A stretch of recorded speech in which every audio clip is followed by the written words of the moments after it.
السلام عليكم ورحمة الله وبركاته. ازيكم عاملين ايه؟ لو مهتم بالجديد والمفيد في عالم التطبيقات اشترك في القناة وفعل زر الجرس عشان يوصلك كل ما هو جديد ومفيد في عالم التطبيقات. في القناة عندي اقدر ارفع التطبيقات الحديثة اللي بتسهل لك حياتك اليومية والتطبيقات الفيك وكمان التطبيقات الهاكر.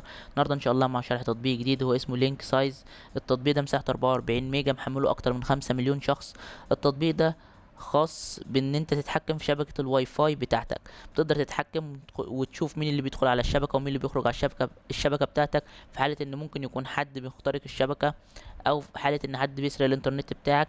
كمان بالاضافه للتطبيق ده ان انت بتقدر تتحكم في الرقابه الابويه لاولادك، ان هم في وقت مثلا مذاكره، وقت مش عايزهم يكونوا ماسكين الموبايلات، وقت محتاجين ان هم آه، يقعدوا مثلا مع امهم مع ابوهم، وقت ان هم بيعملوا اي حاجه غير الموبايل او الانترنت. فانت تقدر كمان تتحكم في الموبايلات بتاعتهم، ان انت تلغي الموبايلات بتاعتهم من الشبكة، وتقدر ان انت تشيلها خالص، وتقدر ان انت بتخليهم ماسكين الموبايلات ما يقدروش يدخلوا على الانترنت ولا يقدروا يتحكموا ولا يتعاملوا على الانترنت خالص.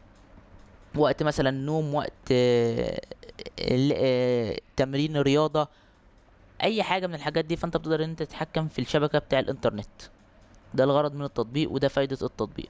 مشكلة التطبيق انه بيتضمن اعلانات وبيطلب منك الاشتراك، بالاضافة ان في صعوبة في الاعدادات بتاع التطبيق وصعوبة في التواصل مع خدمة العملاء. بس كده يعتبر ابسط شرح للتطبيق بالنسبه للمميزات والعيوب. لو عجبك شرح التطبيق يا ريت تدوس لايك للفيديو. لو عايز شرح التطبيق معين يا ريت تسيب لي في الكومنت. لو اكتشفت ميزه او عيب للتطبيق فاي تحديث من التحديثات القادمه اكتبها في تعليقات الفيديو. شكرا، سلام عليكم.